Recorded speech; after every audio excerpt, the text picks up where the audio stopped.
안녕하세요. 용서와 믿음과 감사에 대한 말씀입니다.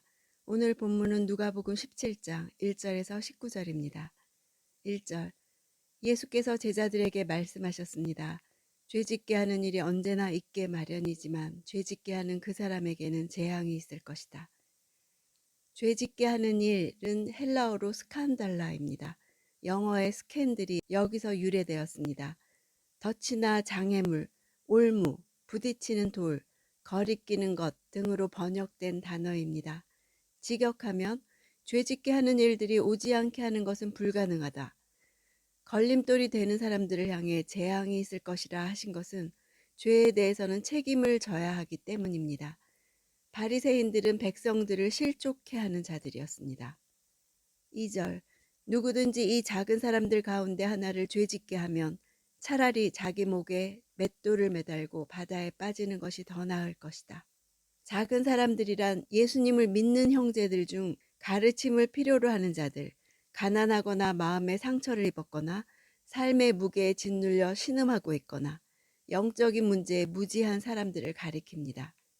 이 맷돌은 당나귀가 돌리는 큰 맷돌을 뜻하며 두 부분으로 되어 있는 맷돌 중에 윗부분의 돌을 의미합니다. 빠진다, 이것은 수동태로서 수장되는 형벌을 당하는 것을 말합니다. 당시 로마 사회에서 흔히 시행되던 가혹한 형벌이었습니다. 사람들이 가볍게 생각하는 연약한 형제를 죄짓게 하는 일은 바다에 수장되어서 죽임을 당하는 형벌이 오히려 더 나을 정도로 하나님으로부터의 형벌이 크다는 뜻입니다. 걸림돌이 되지 말라는 주님의 경고는 우리가 다른 사람들에게 어떤 영향을 미치고 있는지 돌아보게 합니다. 3절. 너희는 스스로 조심하라. 내 형제가 죄를 지으면 꾸짖으라. 그리고 그가 회개하면 용서해주라. 스스로 조심하라 하는 것은 스스로 선하다 생각하는 바리새인처럼 하지 말고 형제를 죄짓게 하지 않도록 계속해서 자신을 돌아보고 조심해야 할 것을 뜻합니다. 죄지은 형제의 잘못에 대해 책망함으로써 작은 자들, 즉 연약한 형제가 상처받고 실족하는 것을 막을 수 있습니다. 죄를 꾸짖는 목적은 죄를 인정하고 회개하게 하기 위한 것입니다. 용서하다라는 동사는 떠나보내다, 풀어주다 이런 뜻이 있습니다. 잘못을 멀리 떠나보내는 것처럼 완전히 잊어버리고 다시 생각지도 않는 완전한 용서를 가리킵니다. 누군가를 풀어준다는 것은 그 사람이 재판을 받지 않게 해준다는 뜻입니다. 4절. 만약 그가 내게 하루에 7번 죄를 짓고 그때마다 내게 와서 회개한다고 말하면 용서해주라. 7이라는 숫자는 용서에는 한계가 있을 수 없다는 것을 의미합니다. 히브리인에게 7은 완전수이자 무한수를 상징하는 숫자이기 때문입니다. 하루라고 시간 범위를 제한한 것은 제한된 시간 안에 무한정으로 범죄 행위를 했을지라도 돌아와 회개한다면 용서해 주라는 것입니다. 회개라는 말이 3절과 4절에 거듭 사용되면서 이 용서에는 회개가 전제되어 있다는 것을 분명히 합니다. 5절. 사도들이 주께 말했습니다. 우리에게 믿음을 더해 주십시오. 제자들은 형제를 실족해 하지 않아야 한다는 것과 범죄한 형제에 대해 온전히 용서하라는 말씀을 실천할 수 없음을 깨닫고 현재 소유한 믿음보다 양적으로 더 많은 믿음을 소유해야만 가능하다고 생각했습니다. 6절. 예수께서 말씀하셨습니다. 너희 믿음이 이 겨자씨 한 알만큼만 있어도 이 뽕나무에게 뿌리째 뽑혀 바다에 심겨라 라고 하면 그 나무가 너희에게 순종할 것이다. 제자들의 양적 믿음의 개념을 수정해 주십니다. 가장 작은 겨자씨와 가장 뿌리가 깊은 뽕나무를 대조시킵니다. 겨자씨는 미세하지만 그 안에는 아무도 알 수 없는 어마어마한 성장의 잠재력을 가지고 있습니다. 믿음의 원리도 마찬가지입니다. 뽕나무는 이집트와 팔레스틴에서 흔히 볼 수 있는 나무로 번식력이 매우 강하고 11m까지 자랄 수 있고 뿌리는 넓고 깊게 내려서 웬만한 폭풍이 불어닥쳐도 견고하게 그 자리에 서 있습니다. 그 나무를 뿌리째 뽑는 것은 믿음이 아니라 하나님의 능력입니다. 그러나 하나님이 역사하시기 위해서는 반드시 믿음이 있어야 합니다. 제자들이 연약한 형제를 실족해 하지 않는 일과 죄 지은 형제가 회개했을 때 끝없이 용서하는 일들은 인간으로서는 불가능하고 오직 믿음의 능력으로만 가능함을 가르치시는 것입니다. 10절 이와 같이 너희도 명령받은 대로 다 마치고 나서 우리는 쓸모없는 종입니다. 그저 할 일을 했을 뿐입니다. 라고 말해야 한다. 연약한 형제를 실족시키지 않고 죄 지은 형제를 용서하는 일을 믿음으로 잘 수행했다고 하더라도 그것은 의무를 다했을 뿐이며 칭찬을 기대해서는 안 됨을 가르치시는 것입니다.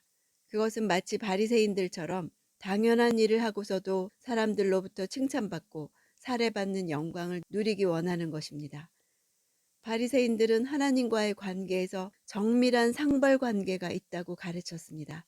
예수님은 그것을 지적하시면서 제자는 순종이 당연한 의무임을 깨우쳐 주신 것입니다. 14절 예수께서 그들을 보고 말씀하셨습니다.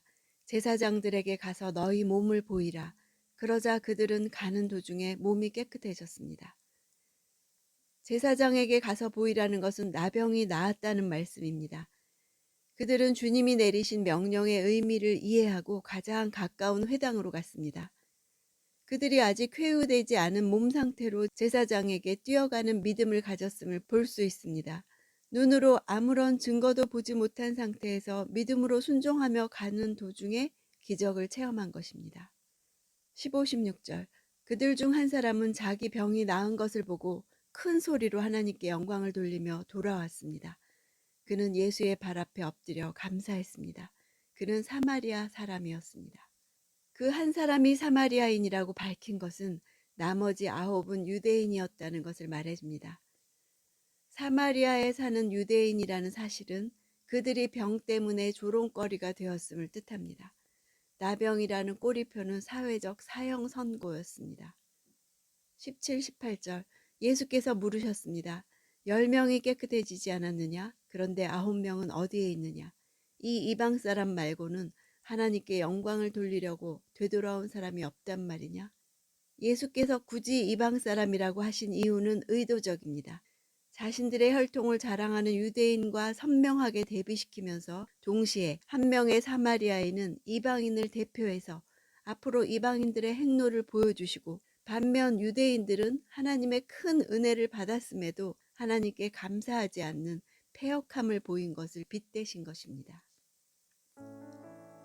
사마리아인들은 나병에 걸리지 않았어도 유대인들과 격리되고 하나님과 단절된 사람들이었습니다. 사마리아인들 중에 하나님을 믿으며 메시아를 기다리는 사람들도 있었습니다. 그런 사마리아인 나병에 걸린 사람이 예수님을 만나 병이 깨끗해졌을 때 그 감격은 유대인들과 달랐습니다.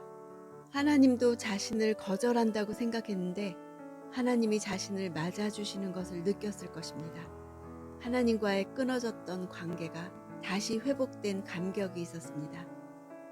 사마리아인은 자신의 병이 하나님과 단절된 결과라고 이해했습니다. 그래서 치유되었을 때 큰 소리로 하나님께 영광을 돌리며 예수께 엎드려 감사드린 것입니다.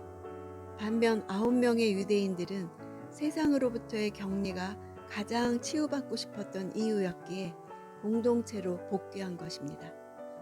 예수님은 사마리아인의 하나님을 향한 믿음을 보셨기에 내 믿음이 너를 구원하였다 말씀하셨습니다. 나는 무엇으로부터 단절될 때 부족을 느낍니까? 하나님과의 단절을 느낄 때 회복하고 싶은 갈망이 있습니까?